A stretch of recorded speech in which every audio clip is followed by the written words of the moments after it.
आज मैं अपने किचन में आपके लिए लाई हूँ तूरी की सब्ज़ी का सालन। तूरी की सब्ज़ी पकाने में बहुत आसान है और खाने में बहुत ज़्यादा मज़ेदार। लेकिन सबसे पहले आप मेरे चैनल को सब्सक्राइब करें, इसको लाइक करें और मेरी वीडियोस को शेयर करें। चलें आप स्टार्ट करते हैं। मैंने 1 किलो तूरी ली है और इन तूरियों को छील के मैंने धो लिया है और स्लाइसिस में काट लिया है। मैंने 2 प्याज लिए हैं, 1 टमाटर लिया है मीडियम साइज़ और उसके साथ 1 टेबलस्पून रेड चिल्लीज़ लिए हैं, 1 टीस्पून मैंने हल्दी ली है, 1 टेबलस्पून खुश्क धनिया और नमक हस्बे ज़ायका लिया है। तूरियों को मैंने बारीक काट लिया है।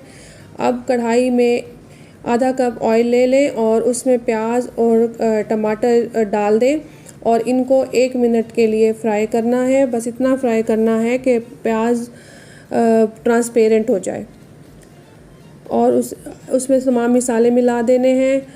तमाम मसाले मिलाने के बाद इसको फ्राई करना है और थोड़ा सा भूनना है और भूनने के बाद वेजिटेबल तूरियाँ बारीक कटी हुई डाल दें और इसको अच्छी तरह से मिक्स कर लें।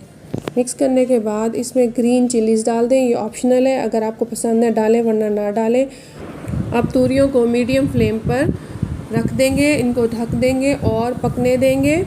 तूरियाँ अब अपना पानी छोड़ेंगी।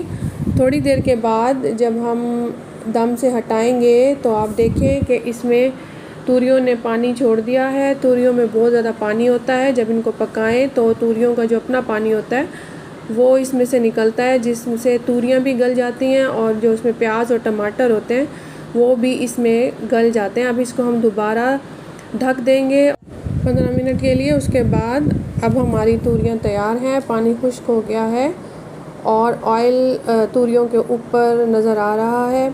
इसका मतलब है कि तूरियां अच्छी तरह से पक गई हैं।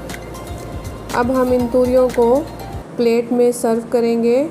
हम इन्हें बॉयल राइस या रोटी के साथ सर्व कर सकते हैं। तूरी की सब्ज़ी डिनर और लंच के लिए बहुत ही अच्छा मेन्यू है और सेहत के लिए भी बहुत ही अच्छी सब्ज़ी है। तो आप इसे ज़रूर बनाएं और मुझे बताएं कि ये सब्ज़ी कैसी बनी है। कमेंट्स करके ज़रूर बताएं और मेरे चैनल को सब्सक्राइब करें, लाइक करें और वीडियो